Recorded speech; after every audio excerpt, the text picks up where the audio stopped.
Guys, welcome to Real Talk with Keith Smith. My name is Jerry Miller. It's a good Wednesday morning to you. Thank you kindly for joining us. We have a Charlottesville, Central Virginia, Commonwealth, country, and worldwide audience at our disposal on Real Talk with Keith Smith on the I Love CVille Network. Today, presented by Keller Williams Alliance and powered by Ross Mortgage and Fincham and Associates. Judah Wickower, you're the director, my friend. If you can go to the studio camera and let's welcome a panel of pundits, a cast of characters.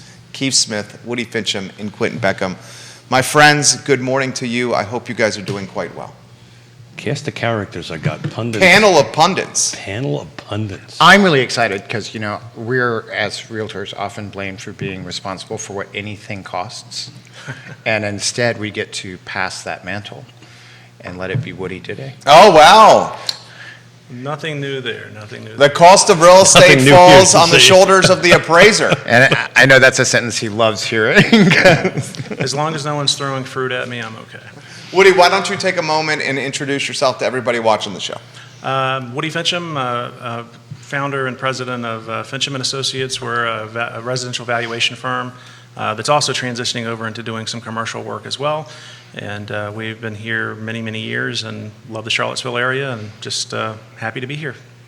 How many years? Well, many, many years. I mean, about a decade now. That's many, many years. Yeah.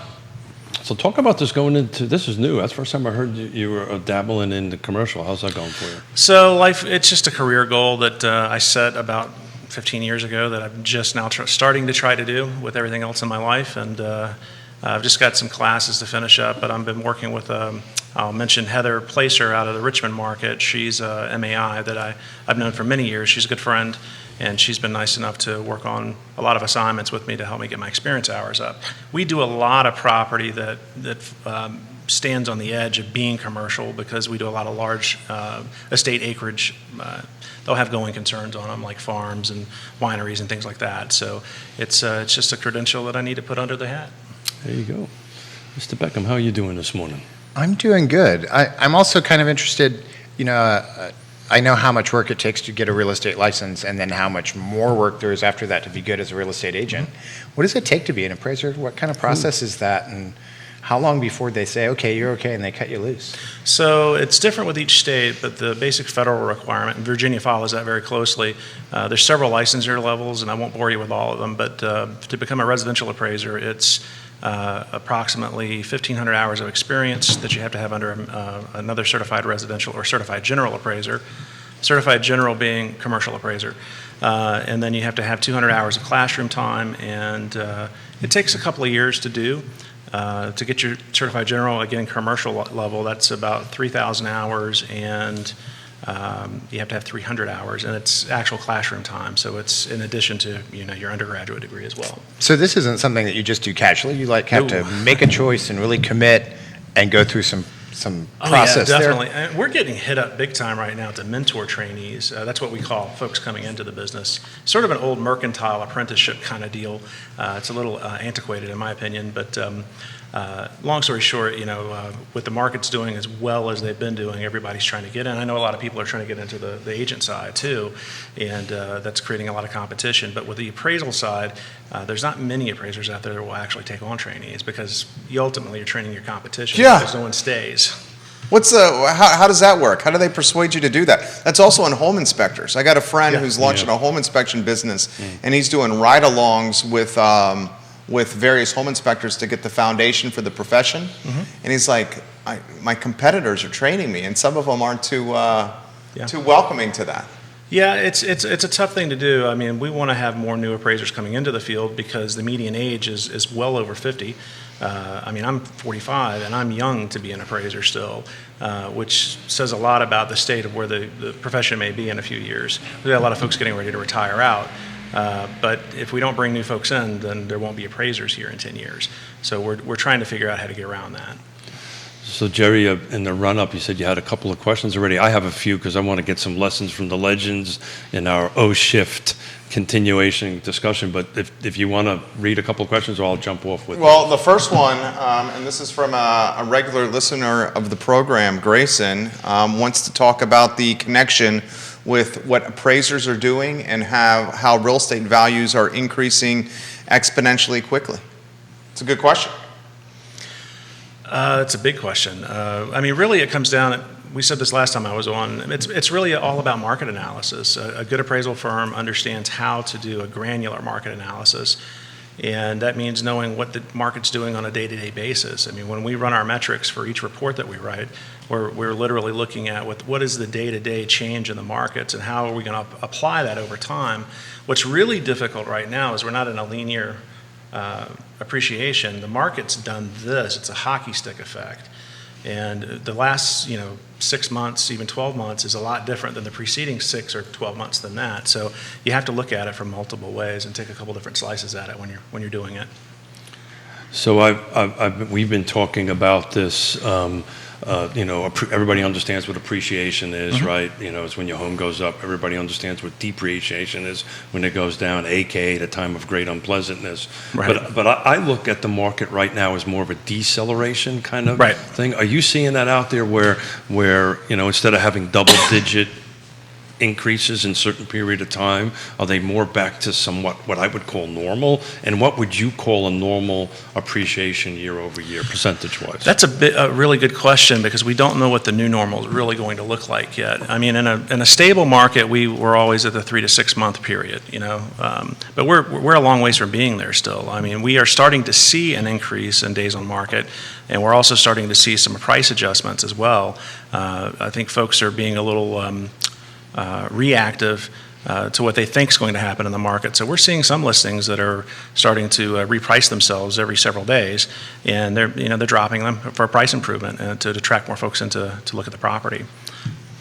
That's interesting. As real estate agents, when we go in to work for a listing, we always want to price ahead of the market as much as we can. To be in front of it diminishes days on market, gets you more competition, better offers, and that has become such a much more complicated prediction now. Oh, yeah. Our crystal balls don't seem to keep up with as quickly as things are changing. And I'm wondering if it feels the same way on the appraiser side. So it's a little different for us because what we're doing is these two terms really get mixed up between agents and appraisers: market value versus market price. Market price is what something sells for. That's what all the parties agree to, and that's what it closes at. Market value is a concept that has to basically be supported with mostly retrospective data. So when we're looking at value, we're looking at it as of the day that we see it, which is called the effective date. And that effective date, we're not allowed to forecast out into the future for mortgage use appraisals. They want to know what it's worth right now, and sometimes that's going to be different than where the agents and all the parties to the transaction have agreed to be, because again, you're looking at data that's mostly supported by retrospective data, but a good appraiser is also looking at the market analysis to see is there any pent-up demand? Is there any reason why this property may be have a premium to it that other properties don't? It can be very complex. That's interesting because I think of how much more work that is for you. When we price a house and we get a contract for that price, we're right. That's our proof. Like, see, I told you. And Yes. You getting there has to be a lot harder.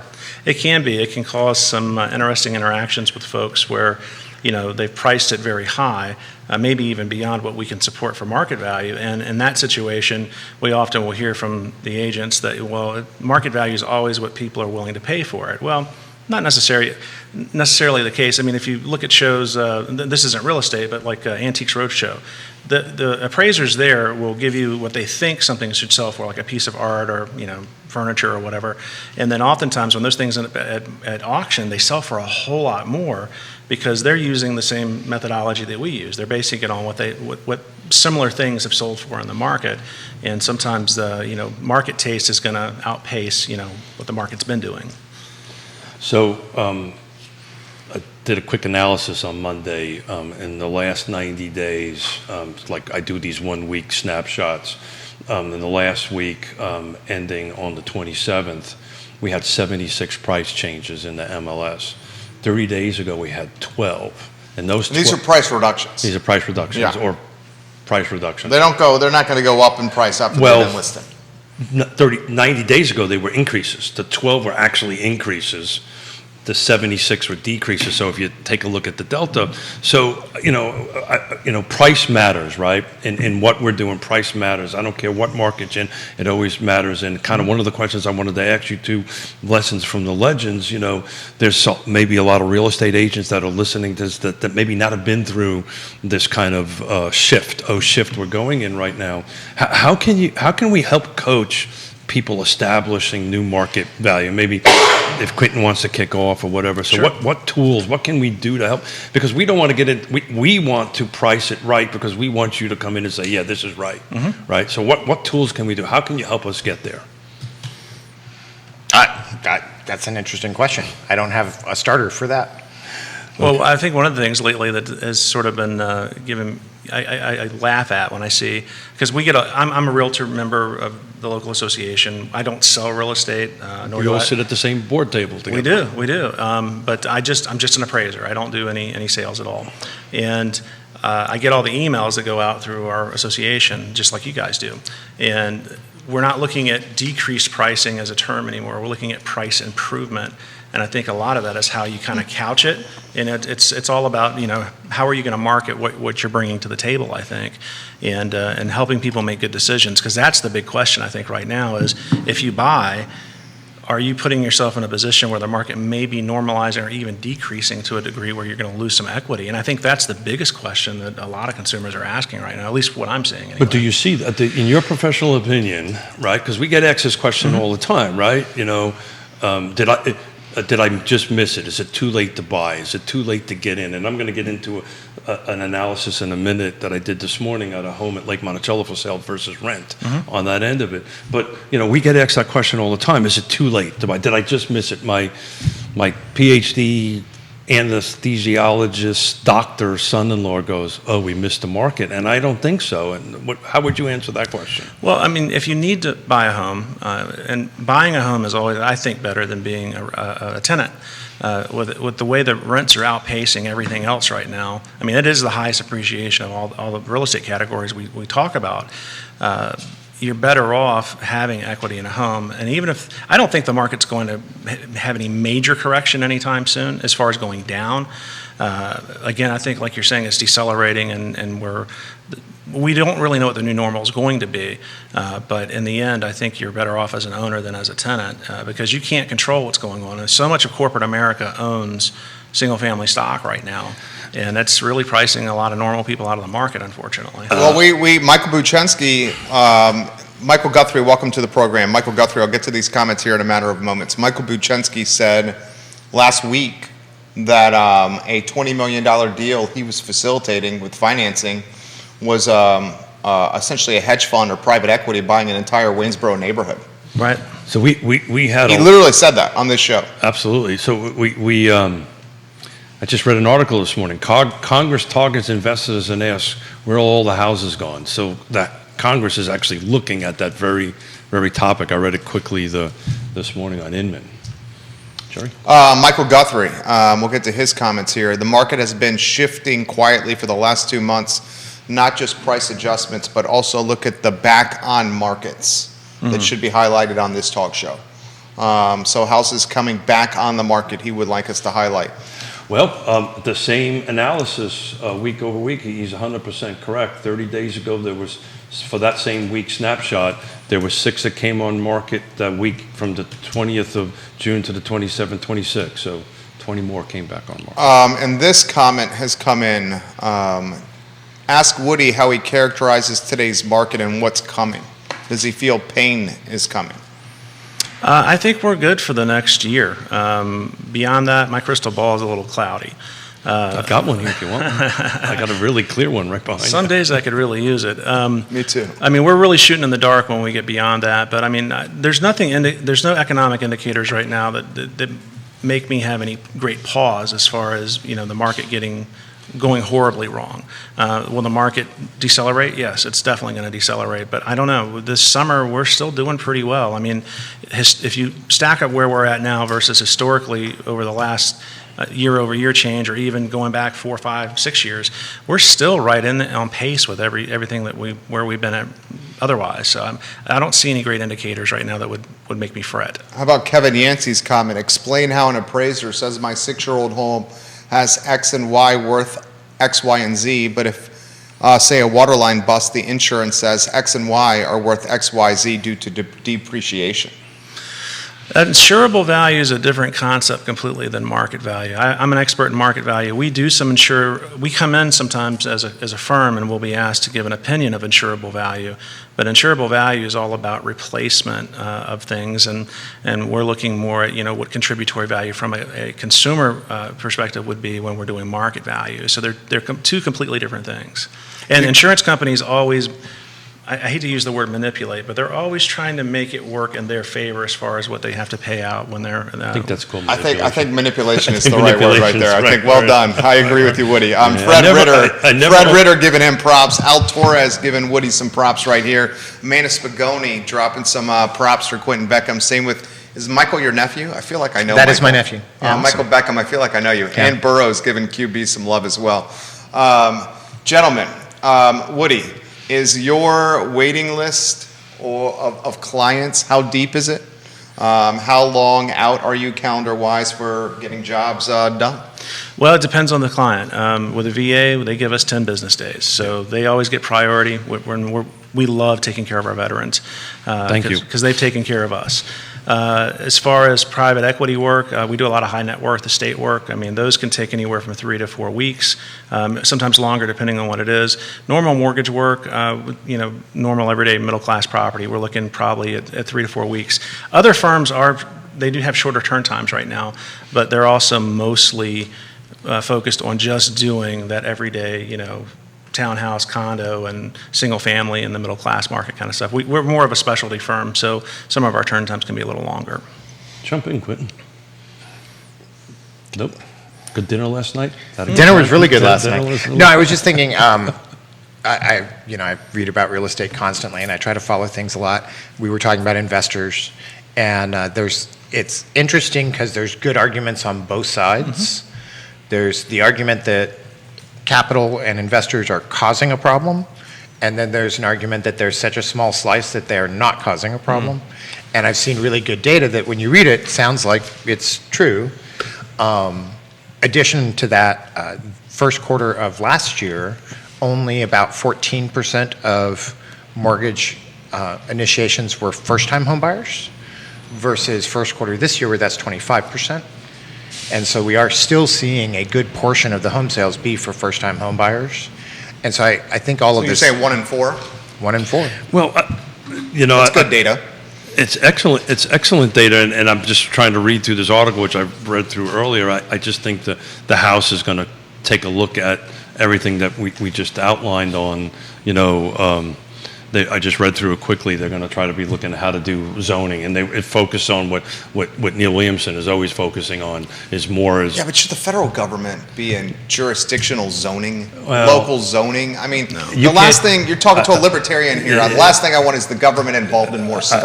I totally, because Woody's got a smirk over there. I see he's got something to add over here on this topic. Real estate's local. I mean, right. When you're trying to normalize something at the federal level, they always mean well, but there's so many unintended consequences to the market when they get involved. Yeah. And frankly, even our local folks can't seem to get it right. Sure. So, Thank you, Quinton. And he's friends with many of those local folks who are trying to get it right. I'm not saying they're not trying. Oh, no, I know. The more we talk about the market this time around, the more, like he's saying, all of the factors that are affecting your ability to purchase a home right now and what you can sell it for have nothing to do with real estate. 24% of the cost of a new construction is red tape, to Quinton's point. That it's red tape, it's inflation, interest rates because of inflation, it's wage growth that is behind inflation. Limited development area? These are things that have nothing to do with the house you're sitting in and the lot you're looking at. Exactly. They're all tangential items. So if we do see any sort of decrease, as we're seeing the deceleration, it really has a lot less to do with the house you're sitting in today than it does everything else that's going on around it and the inability of us to create more faster. So it's definitely decelerating, but is it really decelerating? So, obviously we can't give details on transactions on the show, but Yona just and I had a listing, urban ring. I'll be as generic as I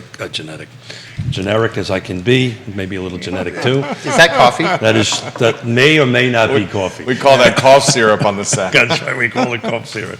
But, we had multiple, it was under $400,000 in the urban ring, single-family detached, need a little bit of love, right? Instead of having 1,000 or 1,200 or 12 offers, we had 3.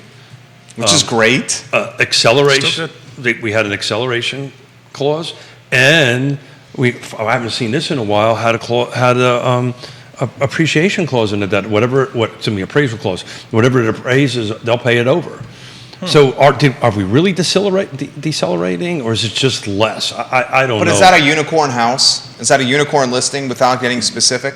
No, we'd have to define a unicorn. I think it was priced right because pricing matters based on the location, based on the amount of work that it needed to get done into it on the end of it. But we had multiple offers on it.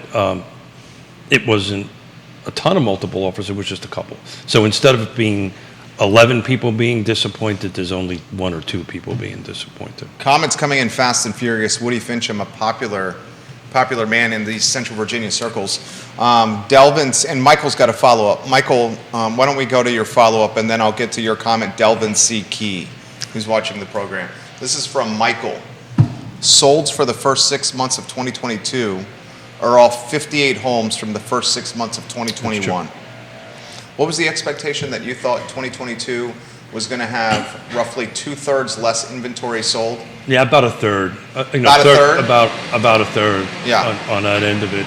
But we talked about that at the end of last year. My prediction for this year would be less volume as far as units go. The sales prices, I think, are still going to appreciate, but not at double digits. No. Delvin CK, Woody, how far do you travel to appraise? You're getting props from, is Lori the beautiful better half? She is. She's the glue that holds my world together. So Devin's one of my oldest friends from high school. We go all over Central Virginia, but for a state level property, we handle the entire Commonwealth. I was in Leesburg 2 weeks ago. I don't go a lot to Southwest Virginia because there's that type of real estate there. There's just not a lot of it. But growing up in Hampton Roads, we do a lot of oceanfront property over the course of a year or two. So we'll go just about anywhere where the type of property will support the kind of fees we have to charge to go there. Where'd you go to high school? Oscar Smith High School. Oscar Smith in the house right here, 757 in the house with Woody Fincham. Keith Smith, let's talk some of the data Michael Guthrie's putting on the feed here. He'd like us to go down that road. Sure. About solds in 2022. Can I ask a quick question real quick? Because Sure. when we're talking absolute numbers, it's you don't get much perspective with it. So he said 58 out of how many total transactions in a year? That's a Quinton Keith question Yeah, right and there. that's you need your MLS. I need my MLS in Well, my in point front of- being is, what is that percentage-wise? Well, ask Michael. He's in front of the MLS right now. So I actually, and I just didn't bring it with me. Everybody gives me a hard time for all these papers, but I've actually got spreadsheets, and I did it for a show where I compared first, year to date versus year to date on that end of it, and did it for new construction. But I don't want to misquote a number Sure. without having it in front of me. But it's off for sure. The volume is off. Can I pivot just a little please, bit? Please. For Michael, Michael Brzezinski, if he's still listening. Michael Buchensky, I got it. I was close. Not everybody's name's Smith.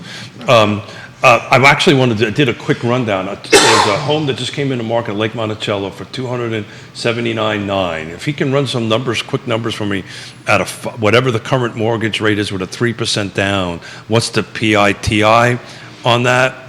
Because just to put it in perspective, I just looked on my phone before we came in. To rent a home at Lake Monticello at that same size is about $1,800. $2,000 a month. The minimum is $800, roughly about that. So the point I'm trying to make is it's still a good time to buy, even at 5%.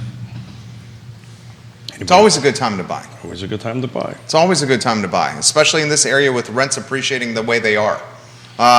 What scares you about the back half of 2022, Woody?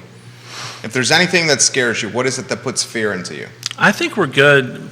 Well, we're a very strong market because there's still inventory is just so low, and there's so many folks still buying. I think we're good through the end of the summer into the fall. I think really where the litmus test is going to be is where are we going to be at that last quarter of the year. It's traditionally always a slower part of the year, but my crystal ball, again, being cloudy right now, I don't really know. And I think that's, if we're going to start seeing any transitioning, that's probably where it will really begin, if we see it at any level. But again, I'm just kind of throwing darts at a dartboard right now. So Quinton, are you seeing this more, are you seeing the market becoming, and I were talking about this morning on our walk, more back to the normal? Is it trying to, like the normal summer, slow down? Or? I almost think we have to stop using the word normal, because we're moving from one really dramatic new normal separate time into another really dramatic, unusual time. And I think what I'm predicting we will see in the last 5 to 6 months of the year is that a lot of the cash that people have socked away from pandemic-style living is going to get used up. You're seeing a lot of credit card balances grow across the nation, and there is not an end in sight to inflation. And so, we say this all the time, if you're out in the market to buy a house, the best time to buy a house is yesterday, and we say that to be comical and also true, but it is also true. Mm-hmm. Everything that's going to make this house more expensive is going to make your cost of living go up whether you own a house or not. And having the house today can lock it in better. I don't see any real relief for inflationary issues. Gas is down a little bit. We did have mortgage rates drop 14 basis points. China's opening up, quarantine-wise. China's opening up, so we can hope that helps some of this as well. But there's so many things going on at once. It's going to take some time for them to unravel. And no matter what we do, we're facing an issue of inventory. That inventory issue, even if everything else works out, is still going to be there. One of the things I think Michael was alluding to when he was talking earlier is we're not seeing huge drops in volume of sales. The total dollar amount we're selling in the area has come down, but not by a lot. We're seeing a bigger drop in the number of transactions, higher median home price, more concentrated money in single transactions and fewer sides. So that's interesting, because that same snapshot, and I give, hopefully Judah can put them up on the screen, that same snapshot, so this is the car footprint, right? And I just have it set up a 7-day, I look at it every day for 7 days. So the week ending the 27th, there was 100 units sold. 3 months ago, there was 26. Now, it's a leading indicator, right? Because these were stuff that was in the pipeline 30, 60 days, maybe 90 days prior to that.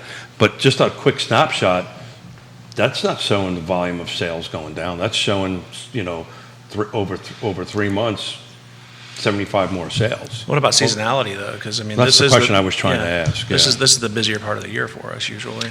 We've also seen a lot of sales, a lot of houses have come back on market, and a lot of sales got pushed when people adjust to the price hikes for mortgage rates. And so you might have had a family go under contract on a house that was just within their budget. Mm-hmm.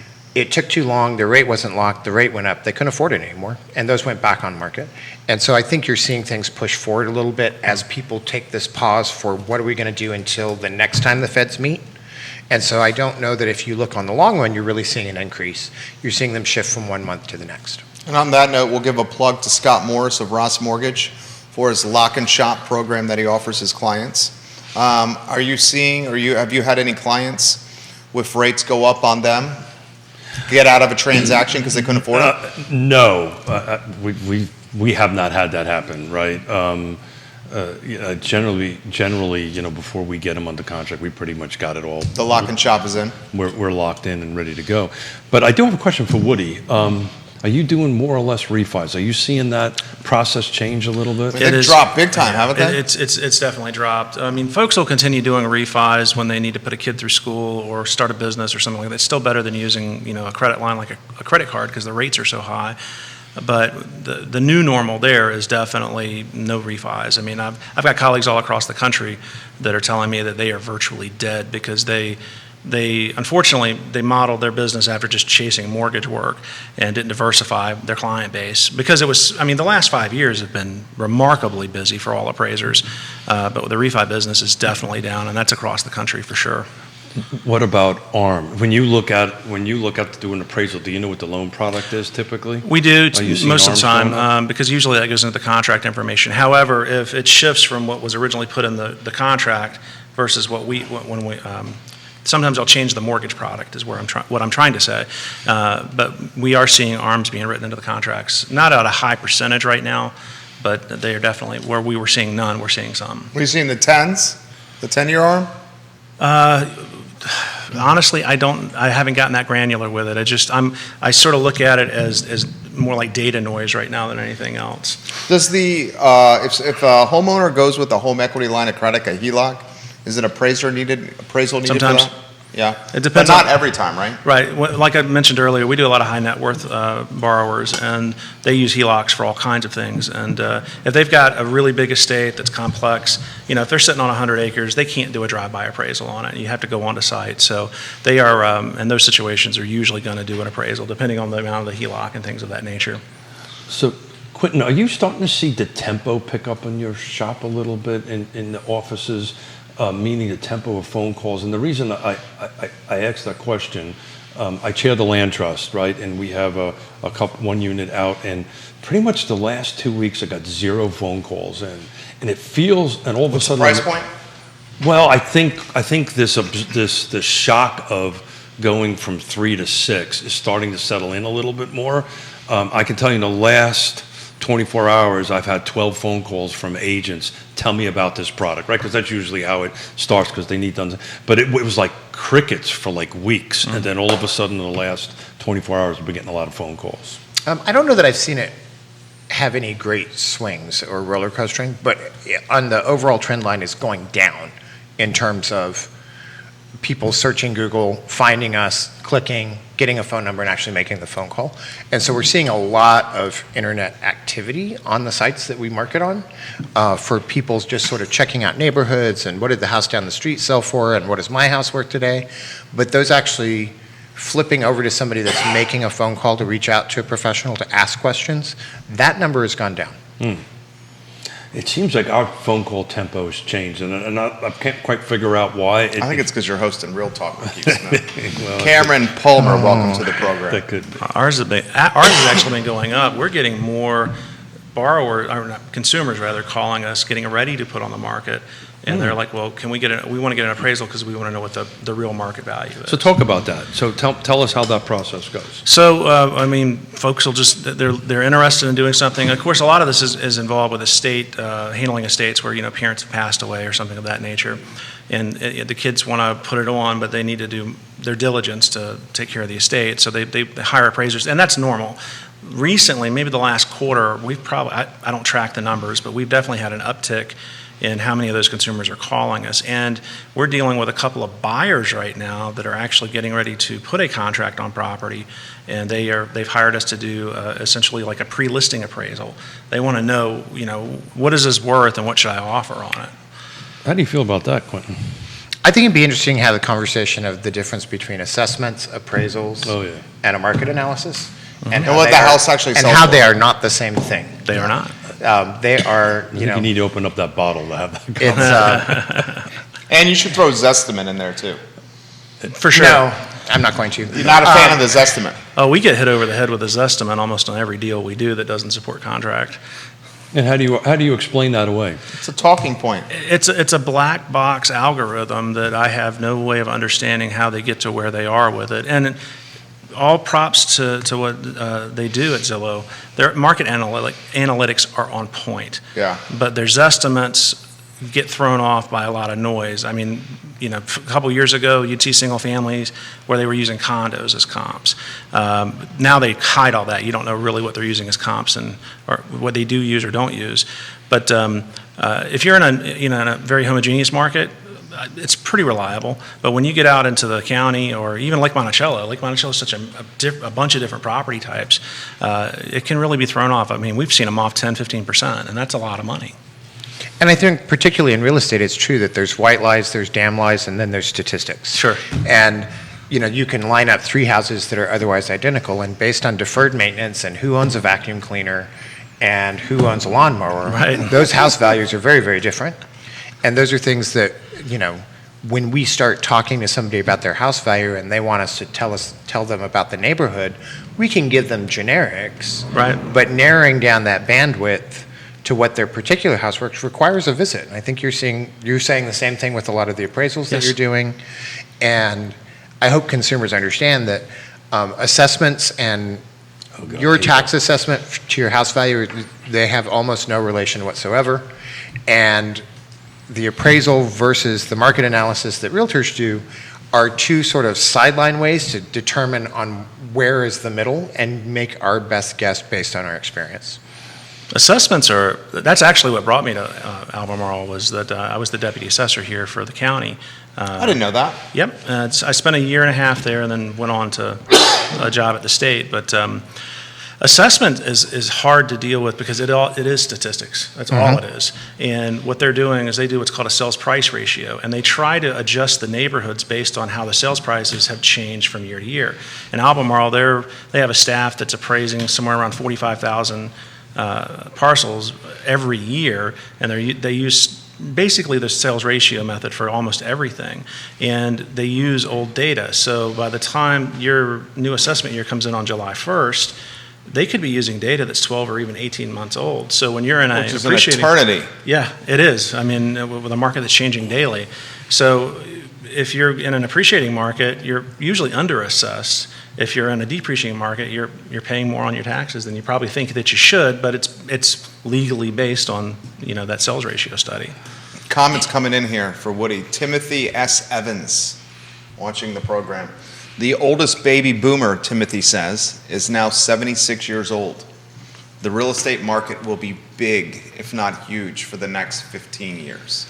Denise Cluis giving you some props as well. Nicholas Erpy, hello. You want to touch that? Absolutely. I was just listening to a stat yesterday that I believe within the next 5 years, the largest block of millennial buyers are going to be coming in. They're going to be hitting that price, that age where they're going to be buying. But I want to go back to this assessment thing. We've covered this on the show a couple of 1,000 times, right? This is just really part of a budgetary process, right? There's really, it's part of that. They'll do a basic analysis of it on it, but it's not what the market is telling. It's just one of the three sides of a triangle, right? Because they got to have the property assessment, they got to have the budget, and then they set the tax rate because they got to be at zero. Maybe you disagree with that philosophy. I mean, in a perfect world, you want your market value to be here and your tax assessed to be there, right? That's in a perfect world. But any agree, disagree? So the way it's supposed to work, and I can say from my experience with Albemarle, this is how it worked there.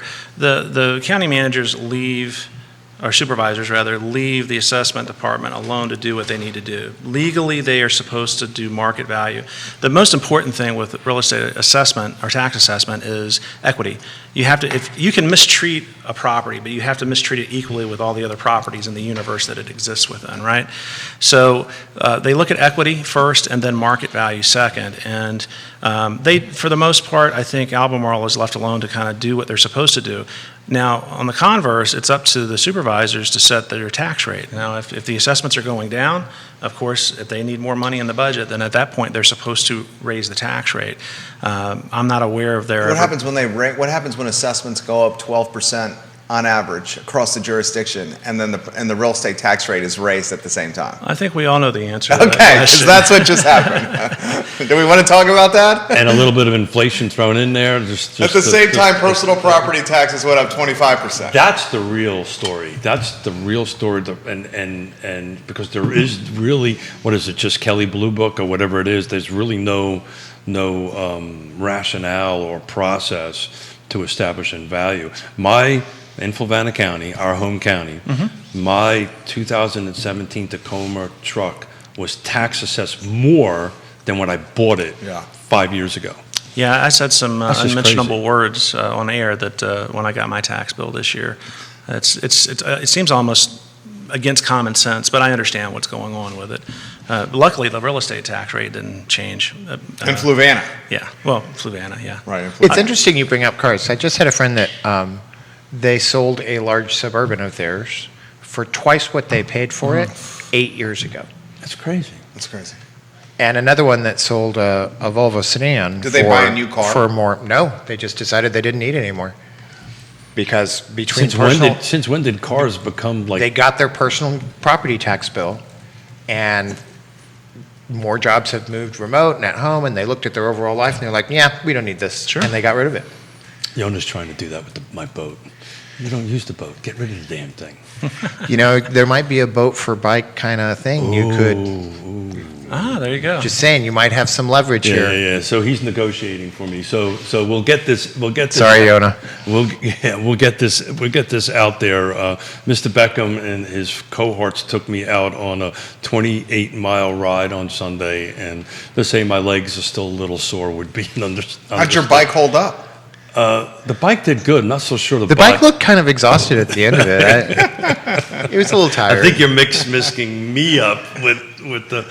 I think he's being kind. I think he's being kind. Joel You Baker. did just fine. Hello. Welcome to the program, Joel Baker. You were kind enough to wait for me. That You was did nice. just, we wait for everybody. You just thought it was about you. How about Kevin Oh, Higgins? God. Kevin Higgins from Woody specifically. Driving 64 to Richmond past Zion's Crossroads or driving west past Waynesboro.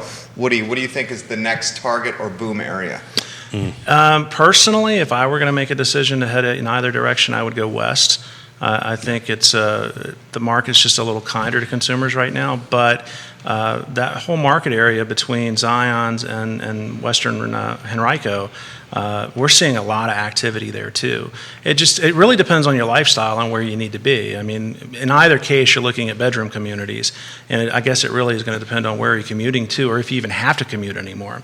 Like my son and his wife, they just sold their Waynesboro home and decided they're moving to Moseley, which is between Blackstone and Richmond. They're going that direction. The reason is my son wants to be a little closer to a more diversified ethnic food area. He's a bit of a foodie, so he wants to, when he wants pho, he wants to go get good pho, and he wants to get his Korean barbecue. I and like all your that. son. Yeah, he's a good guy. Just when you say that, I'm astonished. You don't appear old enough to have a son with He's a wife grandfather. Yeah, I know. I just don't. Yeah, He's second, aging I well. don't picture that with you. second grandbaby will be here in September. Well, if not sooner. Congratulations. There's a rash of those going around. Apparently, yeah, because we've got a third coming. I'm trying to keep up with Mr. Beckham. He's got 3. Michael Guthrie's got, I think, a whole brood of them. Oh, wow. Quite a few. Yeah, but I was getting grandbabies before everybody was forced to stay home.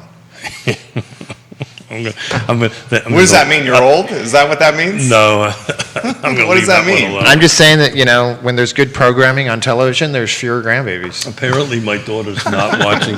My daughter, what he's saying is my daughter and son-in-law are not watching enough Real Talk with Keith Smith. That's apparently what's going on. Your daughter watches all the time. She from does Seattle. actually. She does actually. Yeah. And I get, She corrects you. She is a teacher, and she says, use better words. Use your words. I think that's what she says. Nicholas says he can appreciate wanting to be near a very good food scene. Nicholas Erpy, the recently and newly minted married man, just said that. But we did a whole show on Friday about the CVille food scene and the fun about that. And I don't know that we meant to. Yeah. Of course, I was late, but Well, it got better once you showed up, that's for sure. Smith was dragging us down a little bit. So I almost don't want to bring this up, but this has been really bothering me, and I just want to kind of get this out. Free Enterprise Forum, Neil Williamson, I know he's not watching, he's in the middle of a meeting, but I actually been reading his stuff about what the city's doing on its new comprehensive plan. And this new zoning diagnostic approach, where they're actually going to be putting or trying to talk about this first right of refusal, and it really bothers me. And just maybe not the right show for this, and we got to bring some other folks on it. But that actually kept me up last night. That they're actually put the words first right of refusal in a preliminary document. Well, you should set the stage a little bit more. Yeah. So Jurisdiction owning property. That's what you're talking about. no, that's not what that's written. That's not what you're talking about. No. So So that's, hold on a second, I did not shut off my hearing aids. So what the language is very simple here. It says support the city right to refusal to purchase for sale properties, support the city's first right to refusal for individual, if a local property owner is selling a unit that are affordable but unrestricted, which is the important word, this is direct quote, the city or its designee could have the right to acquire those units at fair market value. So we're talking about the city owning property. The city buying. Yeah, that's what I was saying. But it's more than that, right? It's the city saying that if and this is tied into, if you're going to be selling a home in Charlottesville that somebody considers affordable, according to this language, which I don't think this is remotely legal, you've got to give the city first right of refusal before you sell it to Quinton. That is absurd. That's and an ridiculous. odd way to use police power. I mean, Well, I don't think it passes muster from a, and I spoke to Neil about this, passes muster on the legal side of it. I think my concern is they're spending time putting something in there that's really not feasible on that. Now, if Woody puts something in, like, because I work out in Seattle and in Portland, if Woody going to put in affordable housing and the city of Portland is giving you $50,000 tax break, yeah, then the city should get first right of refusal if you sell it prior to some I don't think the city period. should own anything, be in the landlord game whatsoever. Well, the terminology is designee, so it would designate somebody like It's a a land. complete- So what, a nonprofit? No, it'll probably do a land bank. It's a different concept, but I mean, look at what happened when we had all these large organizations in the late 80s with all this real estate owned property. They didn't know what to do with it. Right. And I don't know that a municipality, nothing against the city of Charlottesville at all, but I mean, they've got so many other irons in the fire they have to Well, it's not manage. their core mission. No, it's not. They And- can't keep staff. How are they going to maintain property? Well, it's been bothering me. I think I needed to throw it out there, and now I feel better that I threw it out there. For what it's I think worth. it just gets confusing because, we have the map that everybody likes to point to their neighborhood and get up in arms about. And so then you talk to folks about the map and they say, well, the map's not really the thing. It's the zoning stuff that we're working on over here. And you talk to them about the zoning and they say, well, yeah, I hear what you're saying, but look at this comprehensive plan. Then you have another conversation about the comprehensive plan. And I don't know how an average citizen that has an average life and works a full-time job has the time to figure out Right. how to navigate all of this. Yeah. And I think what Neil's point was, and what I read, although it's a really vague memory at this moment, not that I don't love Neil and try to pay attention to him, was there's a little bit of smoke and mirrors going on with the consultants who are not local, who are highlighting things that are in some of the sort of courtesy notice on the intention of zoning that just are never going to work and are window dressing when we really need to be focusing on the window. Exactly. So this is all about my mustache. So I've got a little excited. I know. He's got a bet with I got Neil. a bet with Neil On the future land use map. Well, the zoning. Yeah, the upzoning. Yeah. So my point is they seem to be. I don't know if this is something they threw in there just to throw a document in there and do it, but this has been a lot of conversation amongst the professionals that I'm talking to about, well, hold it, time out. Why is that even there? Is it even possible? And we're not focusing on getting the missing middle tackled, some of the other stuff. So I'm on a bit of a soapbox on it, and I'm actually probably So- breaking one of my own rules. So. If you You're lose, pointing if you fingers. lose the bet, you have to I'm shave the pointing mustache. fingers. I'm going to call You're my. breaking one of your three rules. I'm gonna, Mr. Beckham. I have to have a little bit of a confession here. I am breaking one of my three rules. I know you are. Jason Howard. Do I look But surprised? it's my show. Do I look so- surprised? Jason No, you don't Howard's look- it's my show. Nah, beer nah. distro business. When I sold beer, a right of first refusal meant if a brand like Stone Brewing Company built into its contract when selling its distribution rights to a distributor, at some time in the future, that distributor wanted to sell those rights to a second distributor, Stone had the right to buy them back by beating the offer. How can the city claim rights to something it never owned in the first place? Yeah, that's the point. I think the only way you can connect it is if there's some sort of Affordability, incentive. Correct. So Yeah. if they were, look, we all agree that the local jurisdictions shouldn't own I sit on the Regional Housing Partnership, and we're trying to put together a land bank, which is a whole separate animal there. But, you know, if Woody's receiving an incentive of some sort, right, then, you know, then there's some rules that have to go along with that. So we have in the land trust, we have first right of refusal to the beer comment. So if one of the buyers wish to sell it, we have the right to purchase it. Yes, but that first right of refusal exists prior to and with the knowledge of the person purchasing it. And it's at market value, right? Well, yes, no, actually. So there's a pricing formula. I don't want to get into it. It's a little Okay. bit complicated to explain it over there. But yes, there's a predetermined price, and we have the right to do that, and we have 7 days to do it if you don't. But that's a typical contractual relationship kind of thing. You know, you would have to enter into some sort of contract between Woody and the city at some point in order to do that. So Well, it's essentially not allowing free market to happen. I mean, Right. government stepping in and saying, hey, well, you know, we're gonna do this, and you guys are gonna throw something at me for bringing this up. But if they're really interested in I broke the rule already, Woody, so. getting into affordable housing or whatever you want to call it now, Aspen and Breck and places like that have started implementing rent control programs so that they can actually keep service-oriented people inside the city limits instead of having to drive an hour and a half Yeah. from a more affordable area. I mean, I don't know, is that something that we need to start looking at? If the government really wants to get involved with it, is that not a more effective way of doing it than trying to prevent someone from having free market options? So I grew up in rent control areas. I'm not a particularly huge fan of that. But the flip side to that would be like what we did at the Thomas Jefferson Planning District Commission. We gave out about $2 million during the pandemic for rent assistance, right? So that would be the path, that there's some sort of rent assistance that you can receive it. But, you know, we've been talking about bubbles on the show forever. This bubble that's building is not sale property, it's the rental side. Yeah. I think that bubble is just going to blow, is just going to keep on expanding. What do you think, Woody? You agree?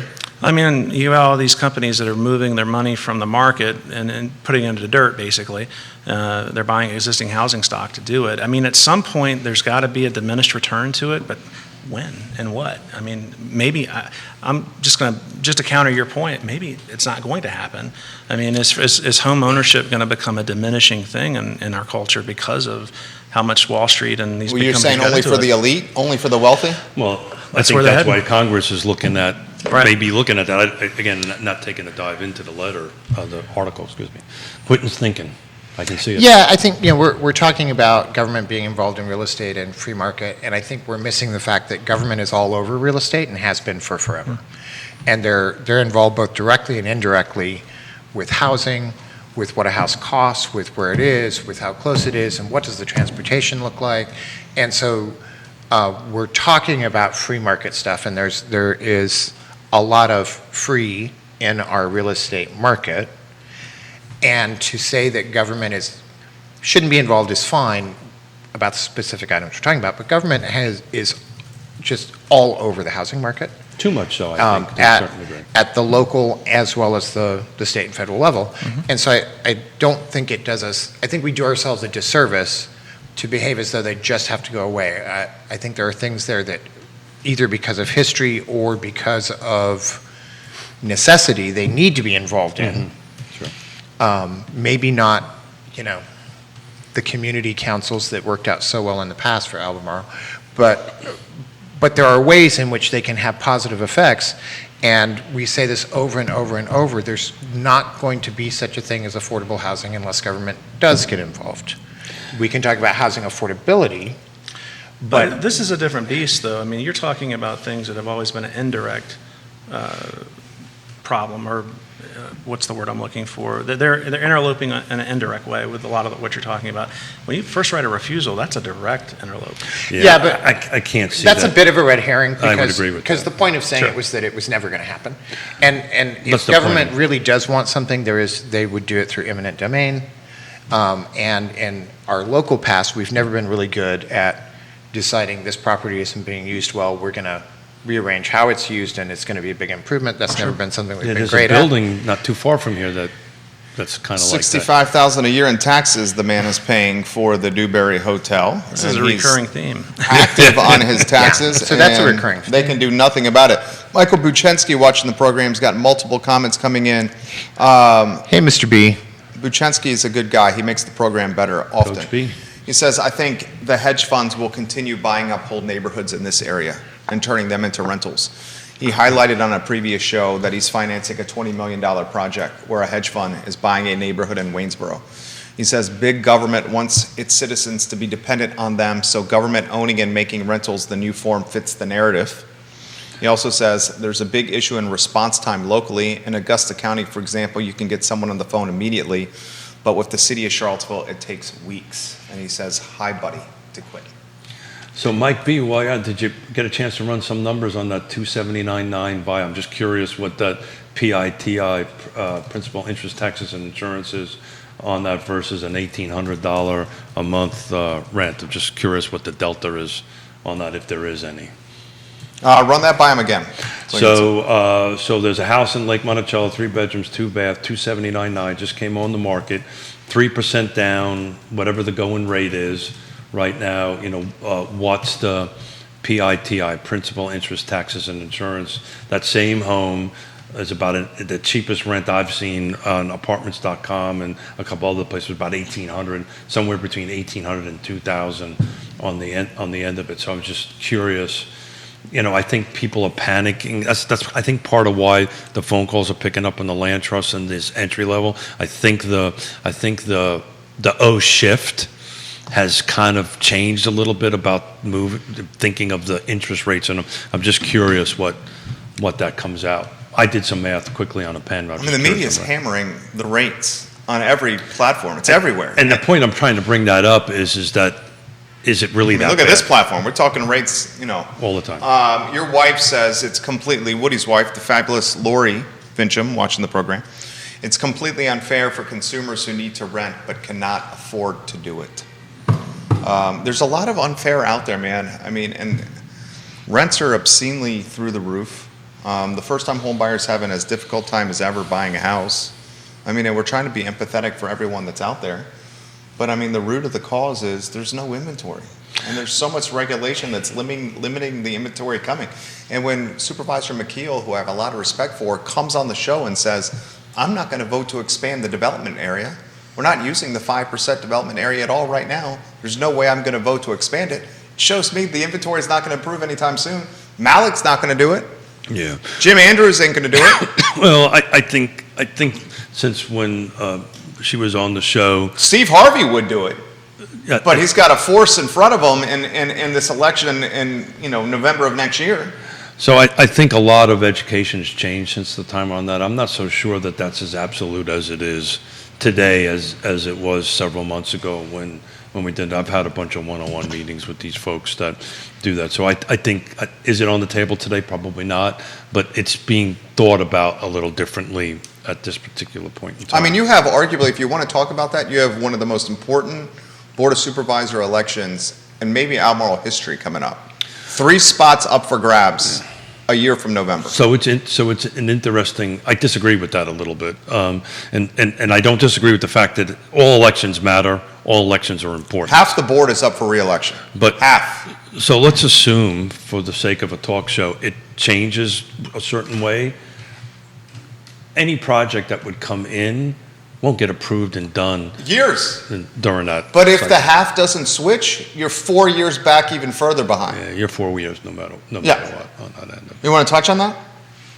I think that the argument that we're not using the development land we've got is a dead argument and not a valid one. I think the issue is speed, inventory, and affordability. Yeah. And saying somebody didn't build off this 5% is just. So let's just face it. It's a little bit of a dodge. So let's just call it what it is. Since you broke the rules, I figured I could have a turn. No. I've totally screwed the rules thing. But to play off of what Woody was saying, why is, I didn't know this because I'm working with clients, why is the other side of the mountain hopping? Why are people looking at it?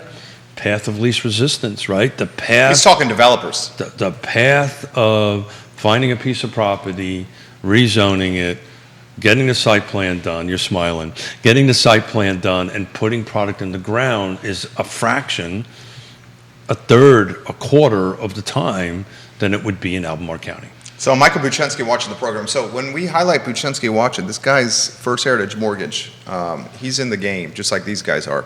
And he's on the financing side, so he sees a lot of stuff.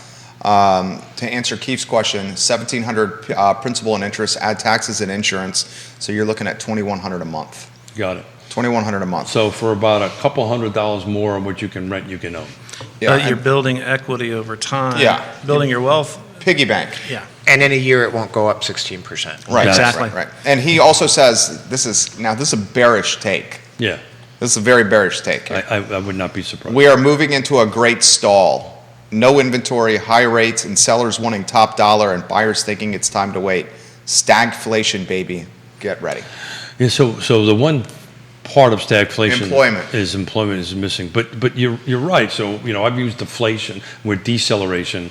We could go into a stagnation but people are still gonna buy and move on the end of it. I'm just curious if Mike B does ARMs, and if I was to buy that house with a 7 or a 10 ARM, what did that number look like on that end of it? You're asking, you should ask him, what's the rate drop? That's correct. Yeah. Yeah. So if I think the 10s are high 3s, aren't they, Michael? Or the 7 and 10 is it high? Well, he can tell us. I think I don't want to guess, especially with him watching, because I'll be wrong. Because he'll and correct it. Yeah. He'll totally call me What's the out. 10 arm at, Michael, for the first 10 years before it resets? That's a lot of pressure for somebody just watching a show. I think he's watching at his desk. Are you working at the house today? I think he's watching at his Crozet estate right now. Crozet Estate. It's Crozet estate. My bigger question is, what kind of a retainer have you got him on? No. I mean, he makes the program so darn good. Oh, yeah, very good. He's typing. We see it coming in right now. So while he's typing, Fun. if you lose the bet with Neil, you have to shave your mustache. On set, And if Neil loses, what does Neil have to do? you buy him a bottle of booze. There's not much left for Neil to shave. Oh, actually, Neil is I shaving mean, not his- that everybody would notice. Neil said he's shaving his goatee. He's got facial hair, a little bit more than a mustache. Yeah, he's shaving the goat. Yeah. So I'm at one point I And was. Quinton's also, he weaved you into the bet as a Keller Williams team member, and he said if I lose the bet, Quinton's shaving his head on the show. Yeah. Because we're both Keller Williams Alliance Yeah. team. I'm sorry, I didn't mean to move your microphone there. I'm just joking. No. But not a bad idea. No, I'm used to you being exaggerative while we're sitting here. So no. So I've Trying to got have some fun, Quinton. I've got a bet with Neil. I can't remember the day. I think it's June 19th, but I may have it wrong. Of 2023, that the city. I took the under that the city will not have the new zoning ordinance in place by whatever this date was. He took that they will, and so actually I took the over. He took the under on that end of it. So I've got to shave, and if I had this mustache on since 1985, I've never not had this mustache. Your kids haven't seen you without that My mustache. children have never seen me without it. So what are you hiding? Yeah, well, there was this time. So, Michael, math. He's chiming in right now with the interest rate on the 10-year ARM for all the viewers and listeners on this program. Michael Buchensky, thank you kindly So for while he's chiming doing in. that, does that make sense to you? Is that something to counsel your clients? I'm sorry, I was all thinking about shaving. I know. What are we talking about? By the way, we're doing that on set. Jim Morrison giving Woody Fincham some So, props right now. Should we get Woody into the bet somehow? The man's got some facial hair, and it's pretty darn I good. should have waited to shave my beard off, shouldn't I? Yeah, it's just trying to have a little bit of fun on the show and do all that kind of great stuff. And I won't tell the whole story about the mustache because I'm growing it from a bit of a downer reason on it. I grew it for a bit of a downer reason to celebrate some of my friends that didn't come home that I was in the Marine Corps with. But anyway, so that's the deal. I'm going to shave it off live on set if I lose. Gotcha. You'll look like an older Ron Burgundy, one of the viewers Nice, Oh, nice. on the program right now. That's what you will I'm look not, like. is that a compliment? Stay classy, Charlottesville. Stay classy, Charlotte. So going back to the arm, I know. I don't know. I don't know. Going back to the arm, I think in our area in particular, Yeah. if we have somebody coming in on a contract that's a 5-year contract, a 7-year arm that saves them 1.25 could make perfect sense. Oh, yeah. Because they're leasing the house. Think of it like you lease a car. they're leasing the house, they're getting a fixed payment for their whole time here, they're building more equity, they're saving that point, knowing that in 5 years they're either going to have to really settle in and buy something different or just sell it. Well, so statistically, it used to be every 5 to 6 years. It's now 10. Now it's 8, somewhere 8 and 10. And so back to this lessons from the legends end of it, 2 months ago, 2 years ago, who the hell talked about ARMs? And now we're back in ARMs because we're trying to figure out how to help our clients. And I will tell you Lori's opposed to the ARM. Yeah. Your better half. He's offering her perspective. I like it. Yeah. I think a lot of us that I'd lived love through to the know crash why. are opposed to ARMs. Initially, I was. Because of ARMs the are- stigma associated with Yeah. ARMs from 08, 9, 10. They're a strategic tool in the Yeah. right hands that work, but unfortunately, a lot of normal consumers don't understand finance. And an ARM can be a detriment. to them. Devastating. Yeah.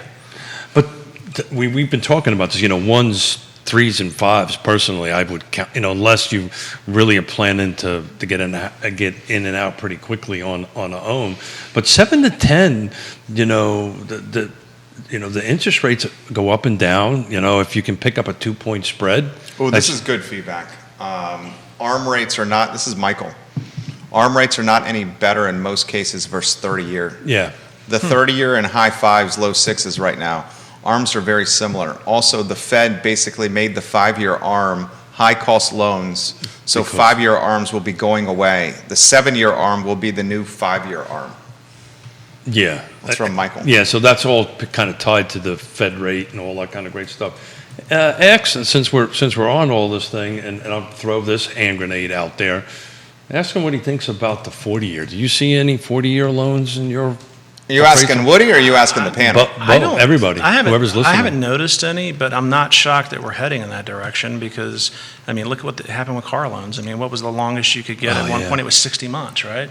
Now we're getting 7 72. years. Yeah, There's 7 years on the loans. There's It's crazy. There's a 72. There's an 80 month. Yeah. There's a 7-year car loan now. Is it really? Yeah, a 7-year car loan makes no sense to me, but I'm all for people getting vehicles at rates that they can afford. It's interesting. It normally doesn't make sense, but my truck, I had a 5-year loan and I paid it off. Now it's worth double. I can turn around and not double, but Yeah, but you then have the problem that everybody else has in Then you real have to buy a estate. new What are you one. going to buy? yeah. You're going to be paying tooth and arm and leg for the new one. No, I know exactly what I'm going to buy. But Yona's not going to let you The buy question that. is, Mrs. Smith. Yeah, will Yona's not not going to let you buy that. Me buying isn't the problem at all. It's Yeah, Mrs. there's this Smith. whole theme of you wanting things and Jonas saying, Yeah, I have I've noticed that. very. Is that a very- lifelong- Yeah, I have very. I think it's for Keith's best interest. it is literally. That's happening. I think it's for the best interest of the family. Yeah.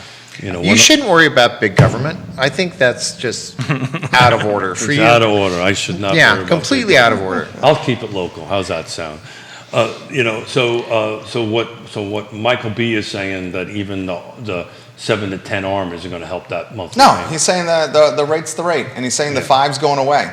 Yeah. So if it's a similar product, then it puts Why do it? it puts a normal consumer who may not understand their financial tools at any level into a very risky position because then once the rate starts adjusting on them and they don't do anything, then they've really put their family in a bad position.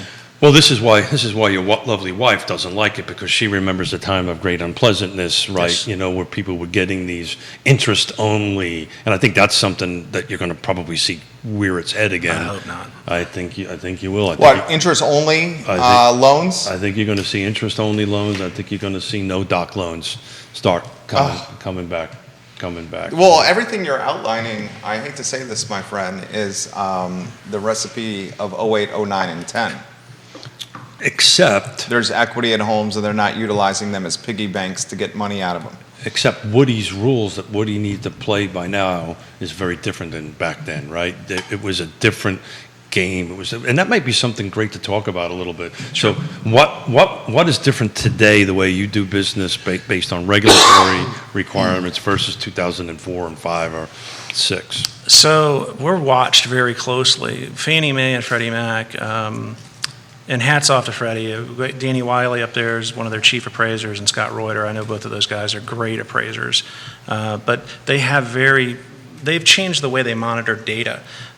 They are watching every appraisal that goes through their computer banks. that goes into their data set. They know exactly what's going on, and they're actually watching the appraisers. So appraisers are having to be, there's a separation, number one, from the loan originators and the appraisers now. There's a firewall between us. And so Used there's to not be like that. Yeah, there's no collusion going on at all now. And Fannie and Freddie, and FHA as well, VA as well, they've all got these electronic portals that everything goes into, and they know exactly what every appraiser is calling or codifying different properties and features in the properties, so they can really watch it. So appraisers are very cognizant of that, I think. And then you've got all these other, what we call assignment conditions. Those are things that the lenders add on to what would be the normal scope of work that we would do. Like Fannie has a minimum scope of work you have to do. If anybody's bored and wants to read their 1004 appraisal form, it's all pre-printed in there. But then we have all these additional overlays that come in, and they're all put in there to help manage the risk that's going into it and to make sure that appraisers are not just making wild guesses on things. I mean, we really are watched a lot closer than we've ever been watched. And That's a good thing in your opinion. I think it's good to a point, as long as it doesn't. The problem is that the appraisers who aren't going to do their due diligence the way they're supposed to, they learn how to play the game. So there's always a way to back into these rules that they come up with, and again, good intentions, but sometimes there's mixed results with that too. So guys, we're wrapping up. You did a soft open at a restaurant the other day. Go back to the foodie thing. How was that? I got to attend. It was good. It was Smyrna in the old Man Jones on Main space on West Main. And the food was excellent, especially for a soft open. You expect some kinks. Yeah. Service was good. They had good drinks. Really enjoyed it, and looking forward to going back. Anything on the menu jump off at the There's so much. What I found really interesting and I thought was smart was there's a lot of kebabs, there's yogurt dips with things mixed in, and a lot of interesting ethnic food, and a burger.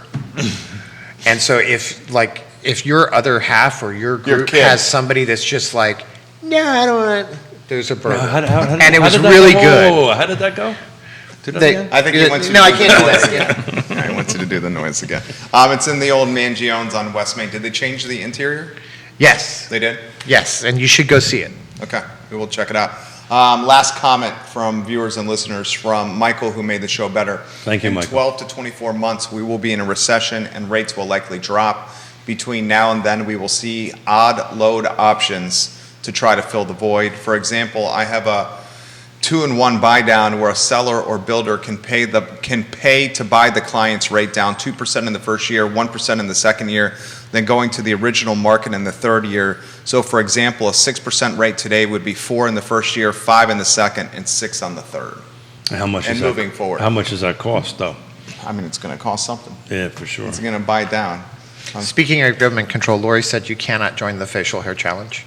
She's lowered the berm. There's a reason I keep facial hair on my face. I don't think that's governmental control. I think that's called something else. I think that's called the boss. That's telling you what to do. And we all have that. Keith Smith, Woody Fincham, Quinton Beckham, Judah Wickhauer, Jerry Miller. Real Talk with Keith Smith, presented by Keller Williams Alliance, and today powered by Ross Mortgage and Fincham and Associates. Gentlemen, you guys did a fantastic job. So on Friday, there may or may not be festive 4th of July hats worn. Oh, just a little okay. heads up. We're gonna talk about 4th of July and fun stuff and burgers and hot dogs and all that fun stuff. So I'm looking forward to 4th of July show on Friday here with Real Talk with Keith Mrs. Smith. Smith may join us. We'll see. Yona Smith, possibly in the house. May. All shows archived on realtalkwithkeithsmith.com. The I Love CVille show is up in 1 hour. We'll see you then. Take care, everybody. Good job, Woody. Thanks, guys. Bravo. We got a quick picture here. Thank you, gentlemen.